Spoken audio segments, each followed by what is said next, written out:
Maite Pedraza presenta 27 letras, un libro y algo más en Radio Diversidad. Cierro mis ojos, puedo ver. Estás a punto de caer. Busco tus ojos que no están. Solo resiste una vez más.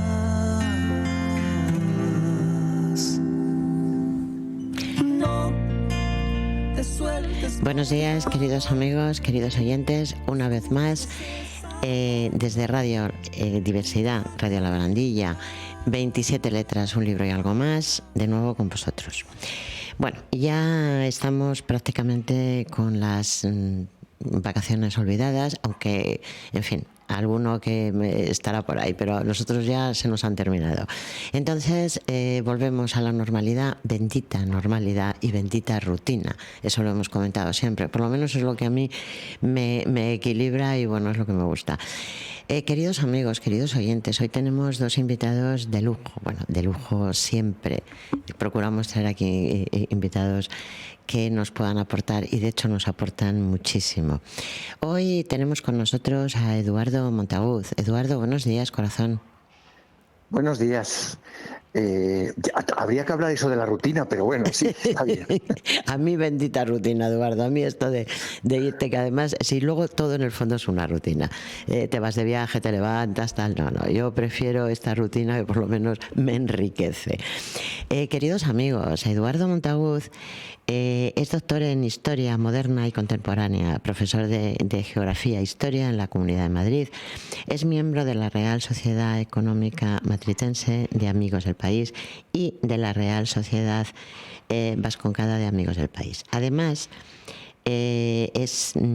tiene muchísimas publicaciones, una extensa colección de manuales de la historia, es colaborador asiduo de la prensa digital española y argentina. Aparte de eso, es editor del diario digital El Obrero y luego también es maestro masón. Yo cuando Eduardo estamos juntos, queridos amigos, y en conferencias y tal, siempre le digo, pero Eduardo, ¿tú cuándo duermes? Porque efectivamente, Eduardo, ¿cómo te organizas para poder hacer tantísimas cosas en tan poco tiempo? Bueno, pues en el fondo todo tiene que ver con la motivación. Es decir, si tú, por ejemplo, me dices ahora mismo, hay que corregir exámenes para mañana, todo le doy vueltas y vueltas, pero cualquier cosa que te motiva, como es escribir un libro, dar una conferencia, todo lo que tenga que ver con la creatividad, pues te organizas. Y hay tiempo. Hay tiempo, es decir, es verdad que tienes que dejar algunas cosas, porque claro, el tiempo también es limitado, pero no se puede perder el tiempo. Efectivamente. Y se pierde mucho. Y quiero decirlo desde la convicción de que hay que descansar, porque es necesario, pero la actividad, sobre todo si te gusta, si es un trabajo rutinario, en el peor sentido de la palabra, o poco creativo, entonces uno le da vueltas, como le ocurre un poco a los alumnos, ¿no? Pero claro. Yo creo que es importante la motivación. Y saber organizarse y no perder el tiempo. Y no deambular, porque hay veces que te levantas. El otro día estaba yo con unos amigos y uno de ellos me dice, no, yo es que ahora me dedico a la investigación. Y digo, ¿pero cómo que a la investigación? Si tú toda la vida has estado dentro de la medicina. Y dice, no, es que ahora me levanto, investigo dónde tengo las llaves, dónde tengo las gafas. No, te oigo muy mal. ¿Me oyes mal? A ver. ¿Ahora me oyes mejor? Eduardo, ¿me oyes mejor ahora? ¿Sí? Sí, ahora bien. Es que ya sabes que esto a veces se va. Te decía que efectivamente que la motivación es fundamental sí. La organización y no deambular, que es lo que te decía que decía este amigo, que deambula buscando la gafa, buscando tal. Queridos amigos, tenemos también con nosotros a Rosa Amor del Olmo. Rosa, buenos días, cariño. Hola, buenos días, ¿cómo estáis? Todo un placer volver a tenerte. La pena, también os lo digo ya, o sea, la pena es que no estáis aquí conmigo y la gente no os puede ver, pero a ver si nos organizamos, Rosa, que tú viajas mucho, cuando no estás en París, y Eduardo, pues por su trabajo igual, pero vamos a tratar de que en un momento determinado estéis aquí.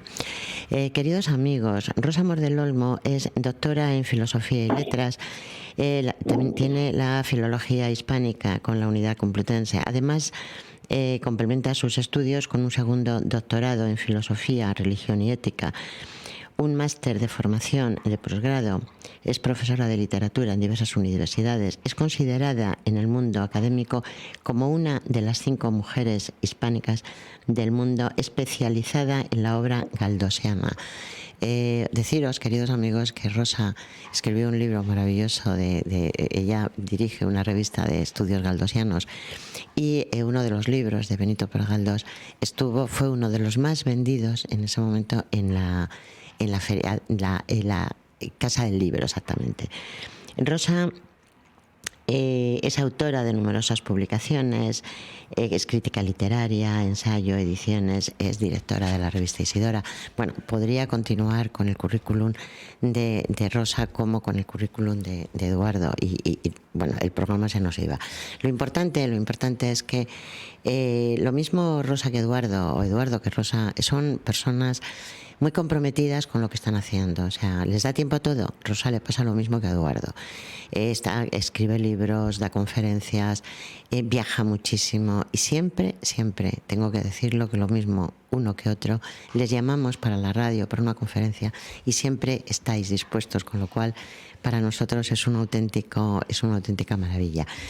Vamos a empezar, queridos amigos, que nos cuente un poquito Rosa, porque la última vez que hablamos con Rosa era ¿te acuerdas que fue porque estábamos presentando tu libro Más allá de la traición, el legado de Judas y Pedro? Este libro era muy controvertido, Rosa, a mí me revolvió mucho con la cuestión de las traiciones, pero ¿qué te hizo escribir ese libro? Bueno, pues porque yo soy estudiosa colegiala, sigo siéndolo y espero que si me muero mañana alguien termine algo de lo que esté haciendo, algún curso, porque sí, esa humildad que te da el ser estudiante me gusta tenerla y son cosas como para uno muy personales.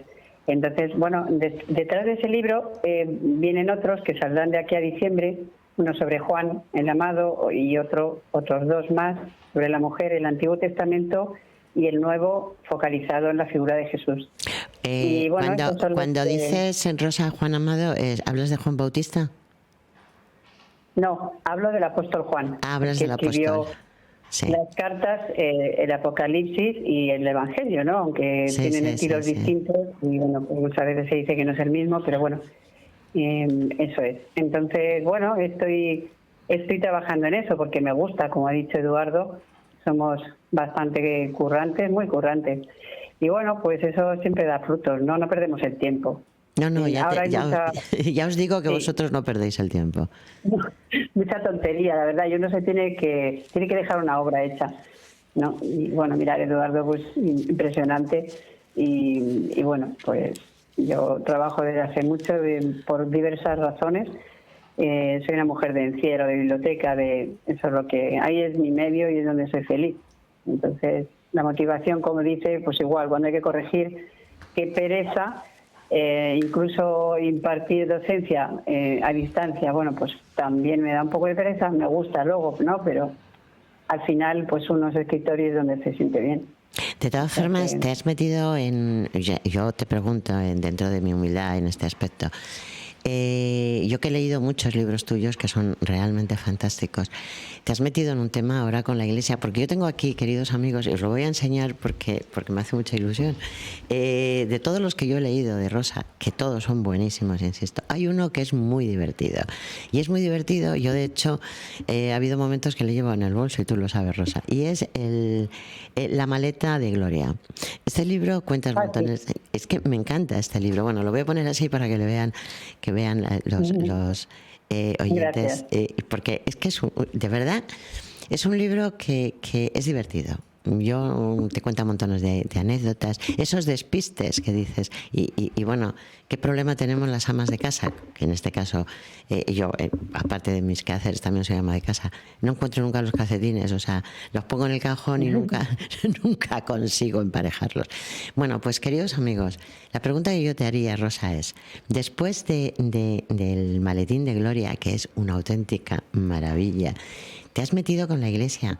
Bueno, perdón, la expresión no es te has metido con la Iglesia. Nos vas a hablar del Antiguo Testamento. Son temas que te tiene que costar muchísimo y además muy controvertidos, ¿no? No, o sea, no me cuesta porque yo soy muy aficionada, pero no a la Iglesia Católica, quiero decir, sino a lo que es otra teología, digamos que es la que yo he aprendido en Europa, ¿no? Que es pues una teología que nace del protestantismo, pero que evidentemente el Evangelio es el que es y tiene muchísimos puntos en común con el catolicismo. O sea, yo no soy como partidaria ni muchísimo menos defiendo nada. Yo solo soy una estudiosa, como investigadora que soy, y expongo los hechos dándole una interpretación textual, pues como filóloga que soy. Más, o sea, no ni tomo partido ni tiene nada que ver con mis sensaciones espirituales, personales, porque eso sería absurdo, ¿no? Llevar eso a un libro no tiene sentido. Sí tiene sentido interpretarlo dentro de que el Nuevo Testamento está escrito en griego. Afortunadamente lo aprendí en la facultad.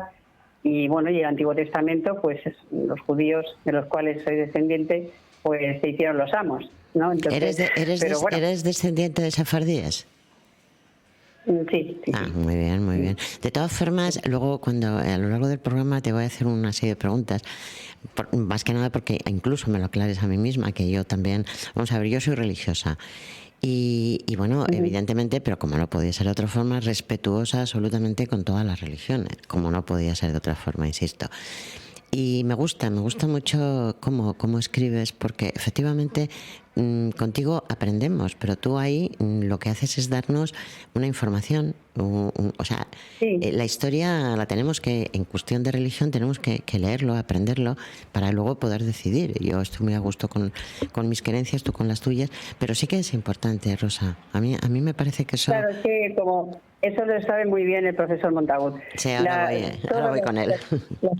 Los escritos que hay están encriptados. Todo está encriptado. Claro. Entonces hay que dar una interpretación. Esa interpretación es la que ha diferido y que ha dividido, y por eso hay iglesias católicas, por eso dentro de los protestantes pues están los evangelistas, los otros, por esa interpretación de una misma palabra, ¿no? Digámoslo así, como el inicio, ¿no? El Génesis. Pues entonces, yo no ni muchísimo menos, yo lo que intento en todo caso es pacificar. Yo no quiero ponerme frente a nadie, ni mucho menos, porque respeto que cada uno, como tú has dicho, soy religiosa. Es que eso es una cosa, ser religioso es una cosa. Y luego estudiosa de los manuscritos y de los textos, intentando allegarse a una interpretación, claro, fundamentada en otros teólogos que también pueden aportar, o sea, apoyar lo que uno dice, ¿no? Igual que yo hago una edición para Anaya, por ejemplo, como las he hecho, Santillana, lo que sea, y yo lo que digo no puede ser que yo me lo invente, o sea, me lo invento, pero está basado en alguien con otro libro y así, ¿no? Eso los estudios académicos se fundamentan en eso, en bibliografía. Entonces, bueno, esa es mi intención, como aclarar y llevar a la gente una interpretación, pero sin ser partidaria de nada. Claro, es que esa es la diferencia que tenéis los buenos escritores y los mediocres. Tú nos enseñas, pero nos haces partícipe, pero no eres partidaria de. O sea, tú nos enseñas, efectivamente. Y eso para mí es fundamental. Eduardo, corazón, sí. Cuéntanos tú, porque además tú en este aspecto te pasa igual que a Rosa. O sea, yo he leído tus libros, el último que he leído ha sido el Diccionario de los Símbolos Masónicos, entre la escuadra y el compás, y a mí me parece que es un libro impresionante, es un libro increíble. Háblanos un poco qué te hace a ti, porque tú eres un experto en este tema. La pregunta que te haría es, háblanos un poquito del libro, más que nada porque de lo que hablas en el libro es como lo que decía Rosa del Antiguo Testamento y tal. Todo el mundo sabemos que hay un Nuevo y un Antiguo Testamento, pero necesitamos que nos lo expliquen, quizá porque nos hemos vuelto a lo mejor perezosos y queremos, ¿no? Y tú, por ejemplo, en este libro, claro, hablas de, fíjate, entre la escuadra y el compás, pero estás hablando de temas que hasta hace muy poco era ocultismo. Entonces, esto estaba muy oculto. Bueno, la masonería y tal. Y sin embargo, tú lo explicas de una forma que verdaderamente es increíble. Háblanos un poco de esto, Eduardo. Bueno, yo tengo una afición desde pequeñito por los diccionarios. Es una obsesión. A mí esta obsesión que tienen determinados personajes en la historia, hacer enciclopedias y diccionarios como un intento de que todo el saber, o la mayor parte del saber, podamos tenerlo en libros, o en el soporte, ahora en otros soportes digitales, es un esfuerzo maravilloso, ¿no? Entonces a mí eso me obsesiona mucho. Tengo algún diccionario de historia contemporánea, otro que además me lo publicó Rosa, sobre conceptos de historia de España, y este es precisamente un tema del que ahora mismo parece que se está de moda. Pero no lo he hecho por eso, no ha sido por eso, simplemente porque creo que los símbolos son muy importantes en nuestra sociedad. Una sociedad que parece que lo ritualístico, lo protocolario, los símbolos se olvidan cuando realmente somos una civilización hija y heredera de toda una tradición grecolatina, de una tradición árabe, de una tradición cristiana, judía, y la masonería recoge ese aspecto. Los símbolos nos ayudan a entender cosas. No es ciencia, no estamos hablando de ciencia, pero nos ayuda a entender quiénes somos, de dónde venimos, qué hacemos. Es un método, la religión puede ser otra manera, la masonería es otro método, otra manera de construirse a sí mismo y a los demás, y los símbolos nos pueden ayudar a entender cosas y a interpretarlos, cada uno, desde nuestra perspectiva, porque evidentemente aquí no estamos hablando de dogmatismo de ningún tipo. Yo hago una interpretación que no tiene por qué coincidir con la de otro estudioso, pero que puede enriquecernos, ¿no? Y entonces los símbolos son muy importantes. Nosotros somos, vuelvo a insistir, una cultura que es heredera de una tradición enorme, de una conjunción de tradiciones en las que los símbolos son importantes y que se comparten entre esas tradiciones, ¿no? Eduardo, dentro de la simbología, te pregunto, entre la escuadra y el compás, o sea, dentro de la simbología masónica, la espada, o sea, la escuadra y el compás, está muy ligado, te pregunto, quizá porque en la masonería se supone que el Dios supremo, como puede ser en la religión católica, es el arquitecto, el gran arquitecto. Vamos a ver, esto es complejo. Hay masones que sí consideran que es el Dios supremo, pero gran parte de la masonería no concibe que existe un Dios supremo, sino un principio creador. Y efectivamente el gran arquitecto del universo, claro, escuadra, compás, trabajo de albañil, trabajo de constructor. Pero en masonería no se suele hablar, aunque hay una masonería cristiana, una masonería religiosa, y se utiliza la Biblia como un libro de la tradición, en muchos aspectos, no es exactamente un Dios como en una religión. Los masones no adoran al gran arquitecto del universo, que es una cosa que la gente piensa, ¿no? Como por supuesto tampoco al demonio. Eso del culto satánico, claro. Una cosa que a mí fíjate, tu observación sobre el gran arquitecto del universo es normal. Es decir, viene a ser normal y es normal que la hagas, viniendo de un mundo profano. Pero lo del Satán es una cosa que me cuesta mucho entender de dónde viene eso. Es que yo no entiendo dónde viene eso. Yo lo que sé es que cuando hemos hablado, por ejemplo, tienes un libro que también es una auténtica maravilla, Historia de la Masonería en España, del Sexenio Democrático a la Segunda República. Exactamente, que es de 1868 a 1936. También tienes otro que tiene... esto no estaba en mi libro de historia de la masonería. Sí, en la colección de Claro. Uh-huh. Pero a mí lo que me ha gustado de toda esta trilogía o colección es que efectivamente tú lo explicas, pero quitas determinados mitos, como efectivamente, pero que tiene que ver el diablo con esta serie de cosas. Por ejemplo, en el Ateneo, que tú también eres ateneísta, sabes que, por ejemplo, en el salón de actos hay muchísima simbología masónica. La entrada, por ejemplo, de la puerta principal. Claro, el Ateneo, en el Parque del Capricho en Alameda de Osuna, masónico, el Laberinto de Horta de Barcelona. Efectivamente. Es decir, son símbolos. Has tocado el tema clave, la desmitificación. No significa que la masonería no tenga una parte de misterio, evidentemente tenga una parte de encanto, de misterio, sí, pero lo que tenemos que desmitificar es que los masones ni dirigen el mundo, ni lo construyen, ni lo llevan hacia un lado, porque hay masones con ideologías muy distintas, con percepciones distintas de la vida. No es lo mismo la masonería en los Estados Unidos, en el mundo anglosajón, que en el mundo continental. No es lo mismo en Latinoamérica, donde es muy fuerte. No es lo mismo en España. No es lo mismo pertenecer a obediencias regulares, obediencias adogmáticas, mixtas, masculinas, femeninas. Hay una gran diversidad y evidentemente lo que tenemos que desmitificar es esa cuestión. Y otra cosa muy importante, la desmitificación, ya vamos a hacer aquí autocrítica, Maite, es que los masones no son súper mega sofisticados y maravillosos. Los masones tienen que hacer un esfuerzo personal por ser mejores, pero somos humanos.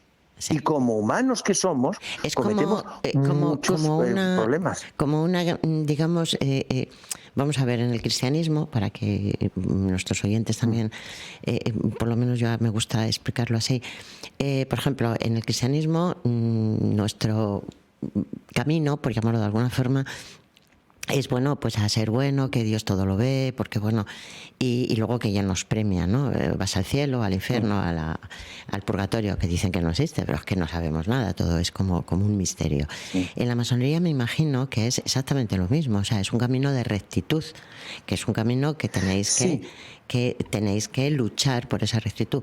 Pero la pregunta que te hago ahora, con ese camino que quiero que continúes explicándonos, depende de las logias, porque tú hablas, depende de la obediencia, depende de la logia que estés, así tienen unas normas específicas, o todas las normas son iguales, o... Buena pregunta. La masonería tiene unos principios generales universales, los que llaman los landmarks, que son como los límites, ¿no? Sí. Que suelen ser tradicionales, aunque también esto está cuestionado. Pero es verdad que no es lo mismo hacer una masonería en un rito determinado, en el escocés o en el francés, no es lo mismo, es decir, hay cosas que cambian. Y luego están los rituales en los que se cambian las cosas. Pero hay principios básicos como la libertad, la igualdad, la fraternidad, la idea de que uno no es masón si no reconocen sus hermanos. Hay una serie de principios que son comunes, pero luego cada uno tiene que buscar. Es como las personas que se dedican que les interesa la religión, cada uno busca, hay personas que consideran que la Iglesia Católica es, y otros consideran que es el mundo luterano, lo que plantea Lutero, que hace una reforma profunda, o otras religiones, por supuesto el Islam, las judías, etc. Y dentro del judaísmo hay una diversidad enorme. Cada uno tiene que buscar. La masonería es una búsqueda constante y entonces y puedes cambiar, aparte de que en un momento determinado puedes decir, esto se acabó, esto no me llega, no me llena, no lo entiendo, no lo comparto y te vas, porque esto no es una secta donde tú entras y están siempre detrás de ti. Ahí es donde yo te quería preguntar. Estás hablando, entrar es difícil. Pero estás hablando de que efectivamente tienes razón, de siempre hay un punto de fe, de oscuridad y sobre todo de que queremos superarnos y llegar a ser, camino de la perfección. Pero has dicho una cosa que me ha impactado, y es que, claro, en el judaísmo, en el cristianismo, en el islam, son religiones que evidentemente todas son respetables, pero se habla de ellas. Sin embargo, de la masonería, no sé si porque tiene más o menos símbolo, no lo sé si es por la simbología. Estaba siempre un poco ahí como un poco oculta, donde cuando hablamos de masonería casi bajamos el tono. De hecho, Rosa, hay algunas logias que no nos dejan entrar a las mujeres. Bueno, a ver, en Francia, que es donde yo más o menos puedo conocer, de la masonería no es así. La masonería en Francia, como bien sabe Eduardo, tiene un calado muy grande desde hace mucho tiempo. Se inició casi, yo creo, corrígeme Eduardo, después se hizo la de París, después de la de Inglaterra, la Gran Logia de Inglaterra, hablamos de 1700 y algo, y ahí, pues hay una gran tradición, y sí que es muy fuerte en Francia la masonería femenina, con, yo creo que hay como cerca de 15.000 miembros, vamos a decir, y son solo mujeres. ¿De acuerdo? La logia está bajo los diferentes ritos que se incluyen en el rito escocés antiguo y aceptado y el rito francés. Es lo que, digamos, se fundamenta. Y además, pues como todas las logias, bueno, pues se promueven los valores de fraternidad, solidaridad, libertad, educación, que a todas luces todo el mundo sabe que en Francia es el principio, ¿no?, de la revolución y de los grandes avances que ellos han hecho como sociedad. Entonces, las mujeres hacen las mismas ceremonias que los hombres y bueno, pues ahí está abierto, como se suele decir, discret mais pas secret, es decir, discreción, pero no hay secretismo de nada. Claro, porque claro. Es que la masonería es una forma de vida. Entonces, es una manera de vida que te lleva a ser mejor y a adquirir conocimiento, pero no de nada ocultismo ni de esotérico. Bueno, es una manera de crecer, como también te digo, en las religiones, en los sacerdocios, también hay muchas cosas que la gente no sabe. Y también se podría hablar de secretismo. Naturalmente que sí, o sea, lo que hacen los obispos y en otras religiones es exactamente igual. Hay cierto conocimiento que a lo mejor el feligrés de turno él no lo sabe. O sea, que también tienen, no vamos a decir el Santo Grial, ¿quién lo tiene? Claro, o sea, pues hay un acceso al conocimiento que no lo dan tampoco las religiones, Rosa, en general. En todas las religiones hay ocultismo y hay, bueno, una serie. Claro que sí. Yo recuerdo que hace poco, yo en verano leo mucho clásicos porque bueno, tengo más tiempo y tal, y volví a leer Santa Teresa de Jesús y bueno, pues que levita. A ver, quiero decirte que te lo tienes que querer mucho para ver querer que una persona puede levitar, y yo hablo bajo mi prisma, que soy religiosa. Os voy a preguntar una cosa. Yo creo que esto, Eduardo, tú y Rosa, los mismos. Yo también sé que hay logias en las cuales no entran mujeres, que bueno, en la de Francia sí, pero hay otras no. Pero fijaros lo que os digo, nosotros que estamos muy metidos en tema de bueno, pues sobre todo conferencias, escribimos artículos, en fin. Hay veces que cuando te coges la biografía de personajes, o sea, de escritores, de pintores, como en este caso, se me ocurre ahora mismo, Goya, por ejemplo, o muchos otros presidentes de gobierno, grandes literatos, y qué curioso que siempre muchos terminas y dices, era masón. O sea, pregunto, Eduardo, ¿está tan ligada la masonería a las letras, sobre todo a la pintura, al no sé, efectivamente, o sea, a los músicos? Mozart era masón y de hecho cuando le enterraron, cuando murió, le pusieron la capa negra de la masonería. Entonces, está muy ligado. La pregunta es, porque cuando lees todo esto dices, bueno, era masón, o sea, que ¿pero por qué? ¿Porque son más sensibles a estos dones, o realmente porque es una coincidencia? ¿Qué te parece? ¿O qué os parece? Bueno, hay de todo, evidentemente, porque también hay muchos intelectuales que no lo han sido. Hombre, porque se comparte una misma sensibilidad, una preocupación. Las personas, es decir, hay personas que hacen preguntas, ¿no? Hay personas que nunca hacen ninguna pregunta en la vida y pasan. Hay personas que se hacen preguntas y hallan respuestas. Esos son los genios. Y ahí la mayor parte nos dedicamos a hacer preguntas y encontramos poquitas respuestas, porque es muy difícil. Entonces, evidentemente hay masones sin mandil, es decir, hay personas pues que están buscando en el lenguaje de la música, en la literatura, en la poesía, en los propios ingenieros también, y en la propia ciencia, los científicos, y encuentran en la masonería un camino, pero también hay que decir que no es el único. Es decir, porque a mí me gusta también la desmitificación en otro sentido, igual que desmitifico y pienso que hay que decir que la masonería no es lo que mucha gente sigue pensando, y lo sigue pensando en las redes, porque a mí me llegan muchas cosas, pero también hay que desmitificar que los masones hay otros caminos y otras cuestiones. Yo creo que he sido siempre masón antes de serlo, ¿no? Eso lo piensas después. Y luego hay una cosa que es muy importante, Maite, y lo sabe también Rosa, es muy importante. La masonería es una organización iniciática. Cuidado. No es un ateneo, no es un partido, no es un sindicato, no es una asociación. No. Eso lo comparte un poco con las religiones. Las religiones es una iniciación. Sí. Para ser masón hay que... Y eso en el mundo tan prosaico actualmente choca. choca a mucha gente muy fundamentalista de la religión que piensa que esto es está esto le pasa mucho, sobre todo más que al ámbito luterano y protestante, que es bastante más tolerante en estas cuestiones. Le pasa un poco a un sector de la Iglesia Católica. Sí, pero luego en el mundo progresista, esto, iniciarte. ¿Cómo iniciarte? ¿Cómo que con guantes? ¿Cómo que qué tienes que hacer? Sí, y esto es una cosa muy personal y muy difícil, Maite, muy difícil de explicar. Muy difícil. Esto es una vivencia personal. O sea, la palabra sería, hay que vivirlo. Para los profanos, hay que sentirlo y hay que vivirlo. Sí. Eso y a lo mejor descubres en la iniciación después que eso no es lo tuyo, porque es normal. Es normal, pero eso hay que vivirlo y hay que sentirlo. No es decir, quiero ser del Real Madrid, quiero ser del tal sindicato, de tal partido, de tal. Y entonces, bueno, pues vale, eso es muy sencillito.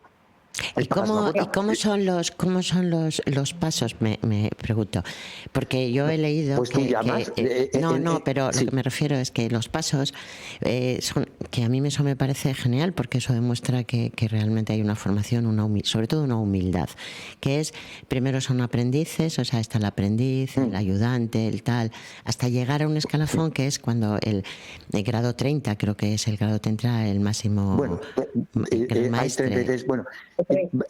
Sí, eso depende del rito. Vamos a ver, básicamente tú eres un profano, llamas a las puertas, hay un procedimiento trabajoso que tendría que ser mejor en la masonería española. Ya ha dicho algo muy interesante Rosa, la masonería francesa es otra cosa, es otro mundo. Claro. Muy distinto al nuestro. Y el nuestro tiene que ver, los problemas que tiene el nuestro no solo con nuestro pasado inmediato, que también, sino yo creo que con una idiosincrasia española que le cuesta entender algunas cosas. Entonces, no sé, esto es una cosa que a mí me obsesiona mucho. Y luego entras en lo que se llama la masonería simbólica. La masonería simbólica son 3 grados, como en un taller medieval: aprendiz, compañero y maestro. Y luego, dependiendo del rito, está lo que se llaman los altos grados o la masonería filosófica. Y entonces, en el rito escocés antiguo aceptado hasta el 33, y eso ya es aún más discreto. Eso ya, de hecho, las cosas que yo escribo aludo muy poquito a ese tipo de cosas, porque eso hay que vivirlo y hay que sentirlo. En el francés, por ejemplo, son grados de sabiduría. En el rito Mirain, que es muy egipcio, tiene otro. En el escocés, que es el que casi todo el mundo conoce, efectivamente es hasta el 33, que al 33. Ya lo más alto que puede llegar en el escalafón sí, efectivamente.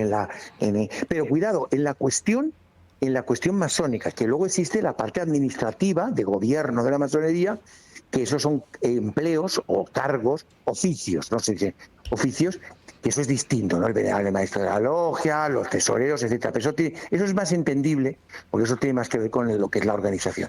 Pero luego eso es la masonería filosófica, y esa es más complicada, más compleja. Y yo, de hecho, ni en el diccionario ni en mis libros me meto mucho, entre otras cosas porque yo estoy en un determinado grado, pero hacia la mitad, vamos a decir, por decirlo de alguna manera, ¿no? Bien, y entonces, bueno, también eres muy joven.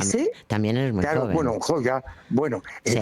Pero además, Maite, porque además estaría mal, ahora mismo con lo que hay en las redes y los libros podría saberlo todo, pero no quiero. Claro, es decir, yo siendo tan curioso, no quiero. Es decir, si tú me dices, Maite, me dices, oye, me tienes que preparar este tema porque tienes que hablar 1 hora en la radio o este libro, y yo me lo preparo. Pero si me dices, háblame del grado 33, no te voy a hablar del grado 33, porque aunque sea alguna cosa, sé muy poquito y no quiero saberlo. Oye, porque quiero a ver si puedo llegar. Y una pregunta, que esto es un cotilleo. A mí, un amigo mío masón me comentó que, y es imposible, o sea, yo no podría no sé, no tenemos esa facilidad para verlo. Una cantidad de libros que tenéis. Yo me imagino que me hablaba de la logia, una de las logias de aquí de España, que se llaman tornos. ¿Cómo tornos? Sí, igual es que yo lo pronuncio mal. Es como un archivo impresionante de todas las La mayor parte de las cosas que hay de la masonería, la masonería por su condición histórica se pierden muchas cosas. Claro. Entonces, es verdad que existen en el archivo de Salamanca. Eso es. Pero claro, son archivos, pasa como los de la Inquisición, son archivos creados para reprimir, y por lo tanto que tienes cuidado. Sí, por eso me hablaba de que había que pasar por unos tornos y no sé qué. Y entonces, el problema de todo esto, Maite, siempre es que en la masonería hay una falta de fuentes. Ahora vamos obviando ya la cuestión concreta de España, y eso llama también a la creación de mitologías. Ya. Sí, a la eso es lo cuestión, ¿verdad? De sí, crear... quería decir eso. Es verdad que, vamos a ver, hay manuscritos masónicos antiguos, vale. Hay cronologías y escritos de masones prominentes, vale. Hay actas de reuniones, listas de miembros, correspondencia, pero bueno, es que yo no entiendo por qué eso, por ejemplo, tiene que ser de acceso libre para que todo el mundo lo vea. ¿Qué aporta a la gente? Además de nada. O sea que no, eso no lo veo. O sea, no hay nada secreto, por decirlo así. Hay que ser, digamos, las cosas sagradas se han de conservar y ya está. O sea que es como, no sé. Claro, efectivamente. Simplemente, y sobre todo protegerlas, porque hay países como España en los que por alguna razón se ha perseguido a la masonería, porque bueno, la Iglesia, pues hombre, a ver, sin ofender a nadie, pero sí que ha perseguido a todo lo que no era católico. ¿Y por qué? Porque no tienen acceso a la información. Eso provoca miedo, y cuando la gente tiene miedo de algo que no conoce, lo persigue. Pues y mira, esto ha sucedido Rosa, con la masonería. a mí me pasa, Entonces hay que protegerlo. a mí me pasa un poco lo que a vosotros, que yo me encanta el estudio, me encantan los libros, me encanta saber. Y yo recuerdo una vez que estaba con unos amigos y tal, y bueno, estábamos comentando, bueno, pues que Churchill, Disney, Mozart, o sea, que eran masones, y te iban comentando. Y entonces uno de ellos me dijo que si quería acompañarle, que se iba a celebrar una tenida, creo que se llama. ¿Lo digo bien? Pero seguramente te invitó. No, pero seguramente te invitó a una tenida blanca. Pues, no, claro, evidentemente, sí, era una tenida blanca. La tenida blanca es una que puede entrar yo fui por invitación. Sí. Pero una tenida, claro, la cuestión es que la masonería es discreta, pero las reuniones son secretas. La gente eso se pone muy nerviosa con eso, pero es que si tú estás en el Consejo de Ministros, tú tienes que prometer o jurar, o en el Consejo de Administración de la SEAT, es secreto, es decir, confidencial. Tú no puedes decir que es que confidencial, tú no puedes decir, claro, tú no puedes llegar a decir, es que en un claustro de profesores, por ejemplo. Claro. Muy bien, has puesto un ejemplo. Claro, pero eso nos ocurre lo mismo. Yo que vengo de medicina, pues es que cuando hacías tenías por la mañana, te reunías y tal, entonces eso era confidencial. Hacías una serie de... Bueno, pero claro, la confidencialidad es algo... Yo ya te digo, yo estuve invitada a una tenida blanca, evidentemente, y fui, porque me interesaba ir, y además yo creo que en la vida... Sí, es muy interesante. Es muy interesante, y lo fundamental es conocer todo para poder opinar. Efectivamente, como bien estaba diciendo Rosa, es que aquí en España la masonería ha sido perseguida, con lo cual cuando se persigue ya hay un ocultamiento y bueno, pues entra ya esa parte de ocultismo y no tiene por qué ser. No, yo creo que es protección. Bueno, o sea, también, como tú proteges tu familia, como uno protege, por ejemplo, Antonio Piñero, ya te he dicho, es uno de los mejores, fantástico teólogo, sin embargo, él es ateo, bueno, agnóstico, o sea, no cree en nada, y es el que más sabe de muchas cosas, o sea, no tiene nada que ver, y uno protege su vida, sus creencias, y si tú vas a misa, quiero decir... Benito Pregaldos era un liberal y bueno, también parece ser que iba a misa. Bueno, pues a mí qué me importa, o sea, porque a mí lo que me importa es ese señor es que obra. Me da igual lo que haga en su casa. Esto es una pelea tremenda con la gente liberal que luego son creyentes. Bueno, ¿y a ti qué más te da? O sea, ¿a ti qué más te da? Porque luego hay gente que son fascistas y que no creen absolutamente en nada, porque si lo creyeran no serían fascistas, perdóname que te diga, o no serían no sé qué, o no serían no sé cuánto. Porque si uno aplica el Evangelio y la doctrina de Jesucristo, pues no podríamos estar echando a patadas a gente ni muchas cosas. Rosa, entonces no voy a entrar en esto, no, pero ¿sabes lo que puede pasar? Yo creo que precisamente se teme lo que no se sabe. Lo que no se sabe. Entonces, si tú no lo sabes, pues efectivamente es lo que tú dices. Pero claro, para eso yo me hacía muchísima ilusión este programa, porque yo quería quitar esa parte tan oscura, que fíjate, nos estamos quedando ya sin tiempo, tenemos que seguir hablando de esto, porque es muy interesante. Dime, Eduardo. Es que Maite, lo ha explicado muy bien, Rosa. Es una cuestión de la verdadera tolerancia, no de que tolerar, no. Es decir, cada uno tiene su camino. Y esto de estar juzgando, que estamos siempre juzgando en la vida, vamos a ver, lo he explicado muy bien. Yo soy liberal, por ejemplo, ese señor liberal, y va a misa, vale, porque eso, porque claro, el problema de la intolerancia se da en todos los lados. Pero esto de opinar sobre la masonería, que la gente opina cuando no. No saben, si es que opinan sin saber. Claro, Opinan sin saber. yo, por ejemplo, yo no me considero una persona, yo no soy católico, no soy religioso, pero yo soy muy respetuoso con las creencias de los católicos. Es decir, mis conflictos con la Iglesia son cuando la Iglesia intenta ser intolerante hacia mí, pero Eso no es. sus principios. ¿Por qué tengo yo que discutir el dogma de la Santísima Trinidad? Vamos a ver, ¿quién soy yo? Yo puedo estudiar la teología, me puede interesar mucho, pero si tú crees en eso, ¿cuál es el problema? Entonces, nos gusta, y ahora, en la época de las fake news, hemos vuelto otra vez y encima con una difusión. La gente en una eternidad, ¿qué hace? Que es la gran pregunta. Bueno, harán lo que tengan que hacer y para eso tienes que estar dentro. Evidentemente, ¿por qué? Pues porque es así y se ha optado. Es como lo de la masonería masculina y femenina. Hay masones que prefieren trabajar con hombres, otros con mujeres y otros mixtos. Bueno, ¿y cuál es lo que yo como masón no voy a tolerar? Es que un hermano mío, y me voy a enfadar con él, a pesar de que tengo que pasar la llana, tengo que ser, si me suelta un comentario machista, homófobo o sexista. Pero si a él le gusta trabajar con señoras o le gusta trabajar con hombres, ¿yo por qué tengo que juzgar?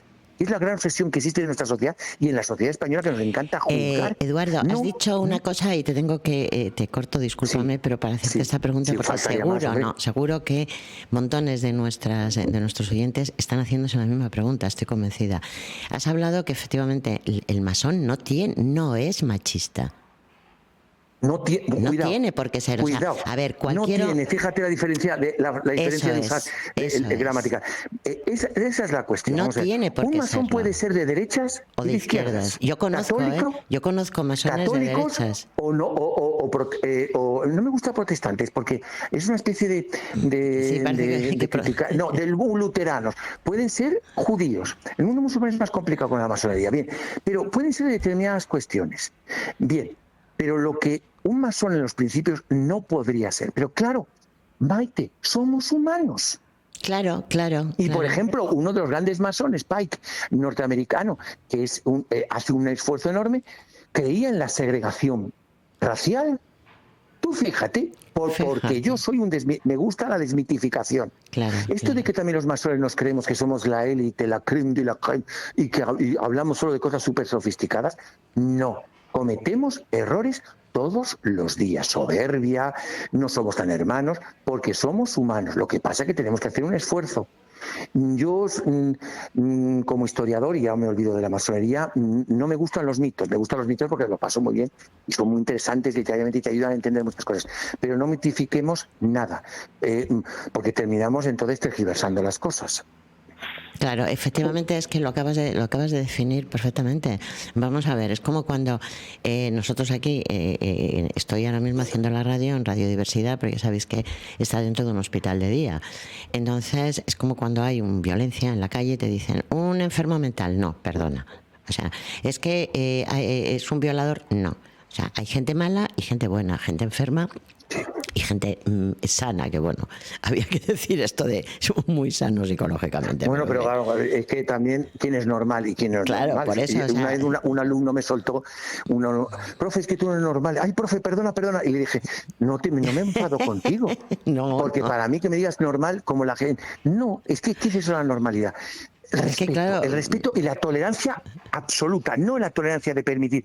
No, toleramos que existan gays en Chueca, vale, toleramos que haya... No, si es que eso cada uno en su vida hace lo que estima. Y si el camino es la masonería entre la escuadra y el compás, es el camino. Si el camino es lo que Lutero planteó, la justificación por la fe, por ejemplo, frente al concepto católico de que una fe sin obras es una fe muerta, ¿quién tiene la razón? Es que no se trata de tener la razón, es que a lo mejor Lutero planteó una cuestión que nos hace reflexionar sobre qué es lo que es importante, y a lo mejor la Iglesia también dice, bueno, pero si se hacen cosas y se demuestran, entonces respetemos eso. Es que lo que no debemos respetar... Tenemos que respetar porque la línea, es como la línea entre la locura y la cordura, la línea entre el bien y el mal, o sea, todo es tan fino que si no hay respeto, es que es imposible, ¿entiendes? No, entonces, imposible. Yo lo que veo, eso es imposible. Y yo he leído hace poco, que además me hizo mucha gracia, porque lo mismo que en religión, o sea, me refiero al cristianismo, como en cualquier otra religión, evidentemente, bueno, pues es camino un poco sobre todo cuando estás triste, cuando yo hablo de lo que conozco, cuando te pasa algo, pues te refugias un poco en la fe, no vas a la iglesia, rezas y parece que te reconforta. O sea, yo hablo de lo que a mí me puede ocurrir, ¿no? Entonces yo leí una cosa muy muy bonita de la masonería, y era que en un momento determinado en una cárcel, creo que era una cárcel cuando estaba la masonería perseguida, bueno, en aquella época, ellos perseguían a todo lo que no era de ese régimen, ¿no? Y estaba Rosso de Luna, el astrólogo, que era increíble. A mí Rosso de Luna me encanta. Y estaba, lo que pasa es que no recuerdo exactamente el apellido, pero había un médico que se llamaba Alfonso, no recuerdo el apellido, pero si lo buscamos lo encontramos, donde en un momento determinado les detienen, pues les tienen por masones a los dos. Claro, les meten en la cárcel, imagínate en las cárceles de aquel momento, tal. Y enseguida este médico, Alfonso, junto con Rosso, dijo, no, aquí tenemos que hacer una hermandad, porque la única forma es, si estamos unidos, pues las penas, digamos que son menos penas, ¿no? Y yo leí que los pañuelos, estos pañuelos que se ponían los hombres antiguamente en la cabeza, con los cuatro cositas, o sea, los 4 nuditos para no tomar el sol, esos pañuelitos se los puso Alfonso a todos los presos, o los que quisieron, tipo delantal. Entonces hizo una logia en la cárcel, con lo cual equilibró a esos presos, les dio algo en lo que creer y les dio lo que es la maravilla de la vida, que es la esperanza. Entonces, y sobre todo igualarse. Efectivamente. Bueno, o sea, en una circunstancia así, bueno, es que, a ver, la masonería ha sido muy perseguida, y te voy a decir que en cierto modo sigue siendo perseguida. Pero bueno, como tú has dicho antes, Maite, y se escribe la biografía de no sé quién, y dice, y además era masón, o era masona, ¿no? ¿Eso qué demuestra? Pues que las obras que hicieron, o sea, que además de todo eso, claro, era masona. Porque era masón y todo eso, a lo mejor, o sea que precisamente por tener un camino de crecimiento personal y de conocimiento, a lo mejor hizo todas esas cosas. Igual si no hubiera sido mejor, no hubiera hecho un troncio, ¿entiendes? O sea que hombre, eso, tenemos Rosa, tenemos el ejemplo de nuestra gran Carmen de Burgos, que Carmen de Burgos, con una vida increíble, una vida, vamos, que muchísimas mujeres ya hubiéramos querido tener esa fuerza, ese idealismo que ella tenía, y sin embargo, bueno, pues el final de su vida, no sé si fue al final, ella quiso entrar en la masonería, no la dejaron, eso es lo que yo he leído al menos, quizá porque no